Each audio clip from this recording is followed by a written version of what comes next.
It's time to rank the 2028 Republican candidates for president.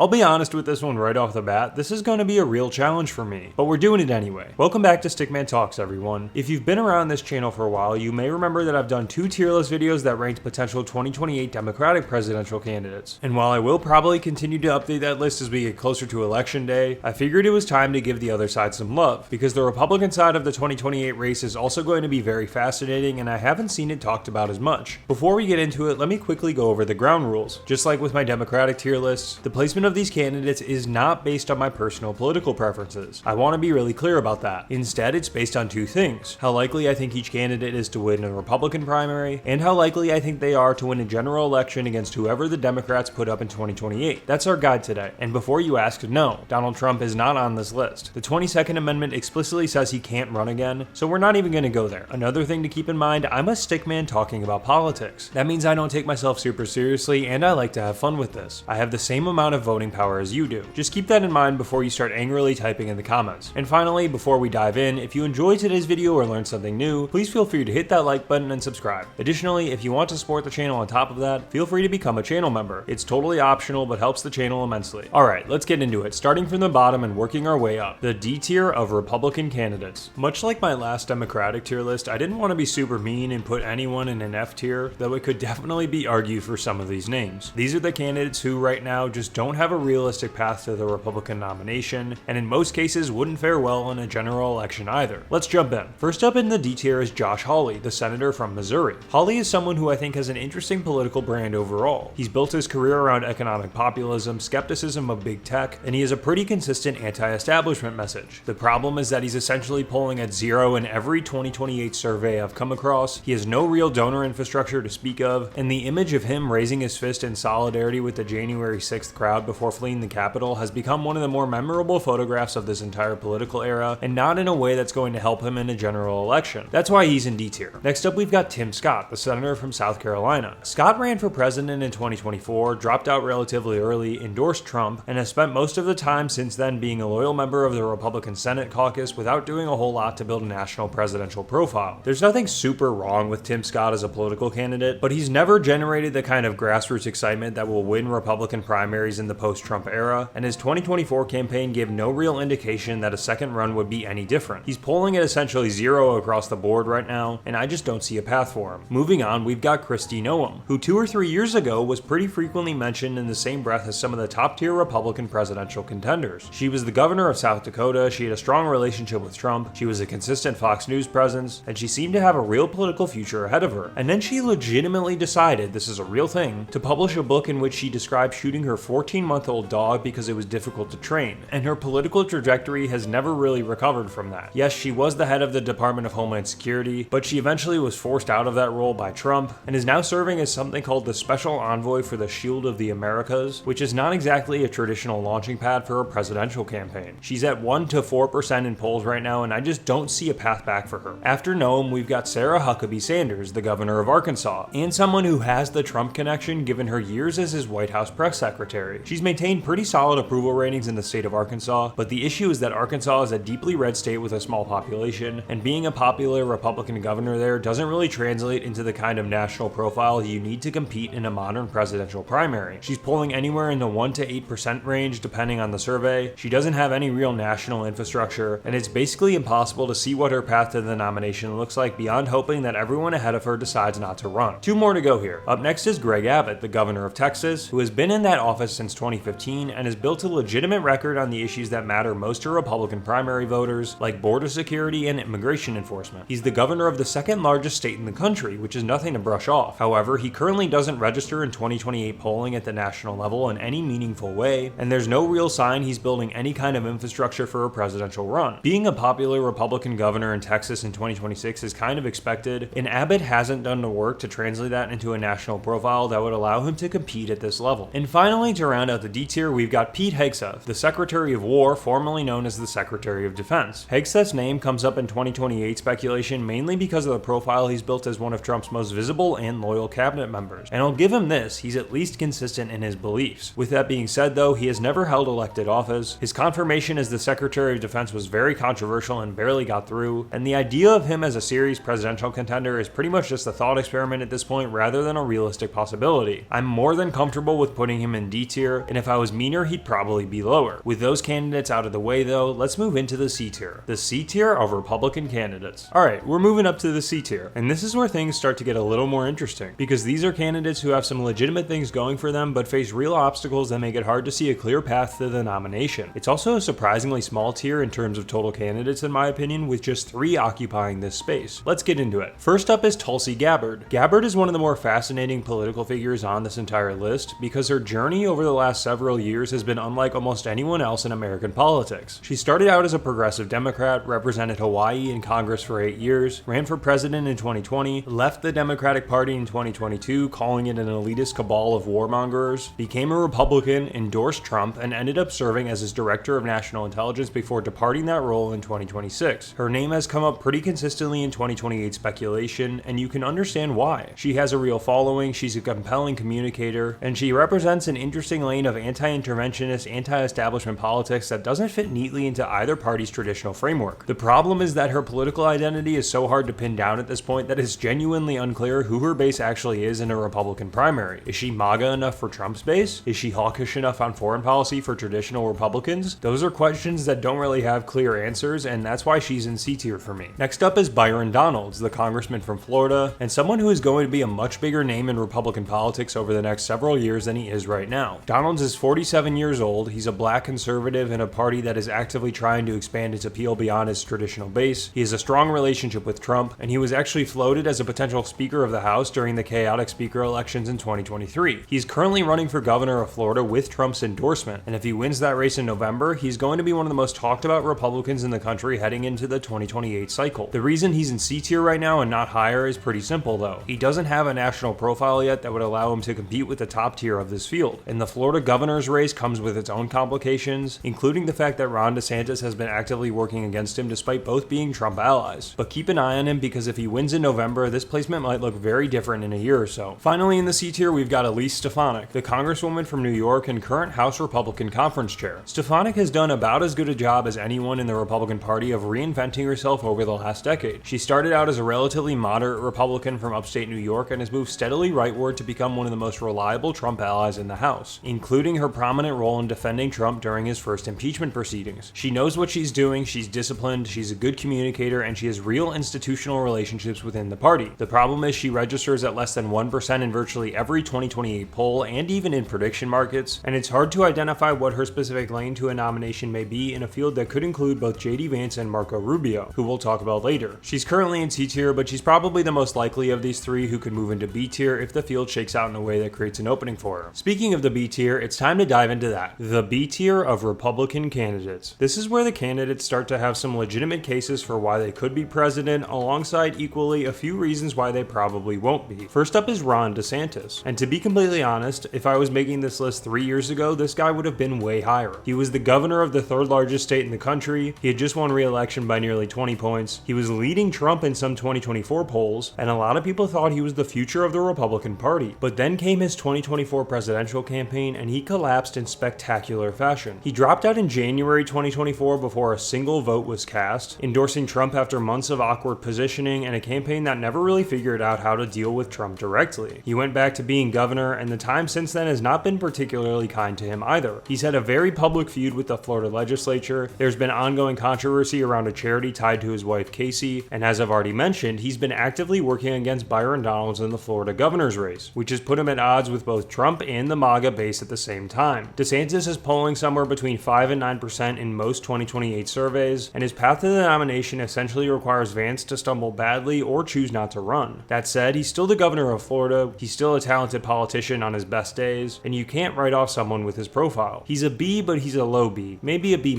Brian Kemp is next up on the list, and he's probably the most interesting candidate here in terms of the gap between his actual political record and his standing in the current Republican primary environment. Kemp has been the governor of Georgia since 2018 and has won twice in a state that has been trending purple, including in 2022 when he beat Stacey Abrams by nearly 8 points in the same cycle that Raphael Warnock won his Senate seat. He also passed on a 2026 Senate race, which a lot of people read as a signal that he's keeping his options open for 2028. His political instincts are good, his governing record is solid, and he represents exactly the kind of candidate who could be competitive in a general election against whoever the Democrats put up. The problem for Kemp, though, is Trump, and it's not a small problem at all. Kemp refused to go along with Trump's claims that Georgia was stolen in 2020, and Trump has never forgiven him for it. In the current Republican primary environment, where the MAGA base still matters a ton, that history is a real obstacle. But if the 2026 midterms go badly for Republicans and the party starts having an electability conversation, Kemp becomes a much more compelling figure, but right now I think he belongs solidly in B tier. After Kemp, we've got Glenn Youngkin, and something interesting just happened with him literally as I'm recording this video, which is that he launched a new national policy group called Empowering America's Parents, with a multi-million-dollar advertising blitz targeting battleground states including Arizona, Michigan, Pennsylvania, and Wisconsin. Multiple news outlets are already calling this a clear 2028 signal, and given everything else we know about Youngkin, it's kinda hard to read it as anything else. He's been making early state visits, he attended the Iowa GOP Lincoln dinner, and he's been out of office since January when Virginia Democrat Abigail Spanberger succeeded him. Youngkin won the Virginia governorship in 2021 in a state Biden had carried by 10 points just a year earlier, and he did it by threading a needle between the MAGA base and suburban voters who had been drifting away from Republicans, which is a very hard thing to pull off. The Hill has described him as the Republican to watch if Vance and the MAGA wing slip up. His problem is the same one Kemp faces though, which is that the current Republican primary electorate is very MAGA aligned, and Youngkin's brand of business-friendly suburban conservatism is a harder sell in that environment than it would have been in a pre-Trump Republican Party. But if the general election landscape shifts and electability becomes the conversation, Youngkin is exactly the kind of candidate who suddenly becomes very attractive. He belongs in the B tier. And finally, there's Donald Trump Jr. And look, I want to be upfront about something here, which is that he probably shouldn't be on this list at all based on his own stated intentions. Back in March of 2025, when Mediaite reported that he was seriously considering a 2028 run, he responded by calling it the most obviously fake story written about him and making pretty clear that his role in 2028 was going to be backing JD Vance, not running against him. As of right now, there's nothing he's doing that looks like a presidential campaign in the making. The reason that he's on this list at B tier rather than off of it entirely is that he never made a definitive "I will not run under any circumstances" statement, and the name recognition and brand value he carries is real. If Vance trips up or if something unexpected happens to the top of this field, Trump Jr. is one of the few people who could theoretically step in and inherit a significant chunk of the MAGA base overnight without having to build it from scratch. That matters a ton, like it literally cannot be replicated by anyone else. But it's also a pretty thin case for a B tier placement, and his most likely role in 2028 by a significant margin is exactly what he said it would be, which is a surrogate for JD Vance rather than a candidate himself. He's a B, but he's the lowest B on this list. I realize I've been talking about JD Vance a lot already, and many of you can probably tell by now where he's going to be on this list. So without further ado, let's get into the A tier. The A tier of Republican candidates. This is definitely the simplest tier of this entire video. There are two candidates who have a realistic path to the Republican nomination right now, and everyone else on this list is either hoping one of them doesn't run or hoping the whole field implodes. Those two people are JD Vance and Marco Rubio, and in a field this wide open, that's really all A tier needs to be. Let's start with JD Vance, because as of right now, there really isn't a debate about who the frontrunner is. Vance is the sitting vice president of the United States. He's described by Trump as, quote, most likely his heir apparent. He won a CPAC straw poll of potential 2028 nominees with 61% of the vote. He's leading every national poll of the Republican field by a significant margin, and he has already quietly built out a political team of advisors who would form the backbone of a presidential campaign the moment he decides to run. He has publicly said he's not thinking about 2028 and that he really likes his job as vice president, which is exactly what every sitting vice president says until they're announcing they're running for president. The infrastructure is being built and the donors are lining up. Indiana Senator Jim Biggs told Axios, quote, I think it's inevitable at this point that Vance will be the GOP nominee in 2028. The case for Vance in both the primary and the general is straightforward, as he's the closest thing to Trump that the Republican Party currently has. He's only 41 years old, he's smart, he's a compelling communicator, and he has spent the last 2 years building the kind of national profile that wins presidential primaries. He's an A and the strongest candidate of this entire video, at least in 2026. Marco Rubio, meanwhile, is the more complicated case, and honestly the more interesting one to think through. Rubio is the current Secretary of State, he's 54 years old, he ran for president in 2016 and got crushed by Trump after famously calling him a con artist and receiving the Little Marco nickname in return. And he has spent the years since then doing one of the more remarkable political rehab jobs in recent memory. He endorsed Trump for president, helped him debate prep, became one of his most loyal allies, and has served served as Secretary of State in a way that has earned him praise from Trump himself, who has said Rubio will go down as the greatest Secretary of State in American history. In New Hampshire's most recent Republican primary poll, Rubio surged from 7 to 26%, closing the gap with Vance dramatically, and a group of GOP donors is quietly building infrastructure to boost his profile. The case for Rubio is that he's a more traditionally polished and electable candidate than Vance. He's better at debating, he has more foreign policy credibility, and he might perform better with the suburban and Latino voters that Republicans need in a general election. The case against him is that he's publicly said if Vance runs, Vance will be the nominee and he'll be one of the first to support him. So his path to the nomination essentially runs through Vance not running, and right now that doesn't look very likely. But stranger things have happened in American politics, and if the field opens up, Rubio is absolutely ready to run. He definitely belongs in A tier, but it's on the contingency that Vance doesn't run. And that's it. That's the A tier. It's pretty much Vance and Rubio as the front runners, and a massive gap currently exists between them and the rest of the pack. You might be wondering though, why is there no S tier? Allow me to explain a bit further. How do you replace Donald Trump? So yes, the S tier in this tier list is empty, much like in my previous Democratic candidates tier list. However, the reasoning is very different. On the Democratic side, it currently feels like there's not one quote-unquote perfect candidate that is worthy of being placed in S tier. There isn't one obvious candidate that Democrats should go with. While there are more obvious ones for Republicans, the lack of a candidate in S tier comes down to one thing. Nobody can replace Donald Trump. Donald Trump is one of the most singular political figures in the history of American democracy. Love him or hate him, and I know my audience does have people on both sides, you cannot deny that what he did to the Republican Party over the last decade is unlike anything we have ever seen from a political figure in this country. He didn't just win the presidency twice, plenty of people have done that. He remade an entire political party in his own image, built a coalition that nobody thought was possible, and created a level of personal loyalty among his voters and those working for him that no other Republican has ever come close to replicating. You can be the closest thing to it, which is what Vance is trying to be, but being the closest thing to something and actually being that thing are extremely different. Nobody on this list is Donald Trump. Nobody on this list can walk into a room and generate the kind of energy he generates, or command the kind of loyalty he commands, or dominate a news cycle the way he does just by existing and saying random things. The Republican Party in 2028 is going to be trying to figure out how to hold together a coalition that was built around one specific person's personality, and whoever wins the nomination is going to be doing that without the person who built it. That seems like a difficult problem to solve, and it's why S tier is empty. It's not because none of these candidates are capable politicians, some of them clearly are, it's just that the bar for S tier on this list is filling the hole that Trump leaves behind, and right now, nobody on this list is close to being able to do that. And that's all I've got for you today. If you enjoyed this video or learned something new, please feel free to like and subscribe. More videos coming soon. Additionally, if you want to learn more about anything I talked about today, please feel free to check out my sources in the description down below. I'd highly recommend doing so if you have the time, as they may shine some more light on anything I discussed today. Before I go, I want to give a huge shout out to all my channel members who help keep the channel going. If you want to become a channel member, please feel free to do so. It's totally optional, but helps out the channel immensely. I set a goal at the beginning of 2026 to hit 75,000 subscribers by the end of the year, and we're already nearing that number in mid-August. So thank you so much for watching and for all your continued support. I really appreciate it. Hope I see you next time. Take care.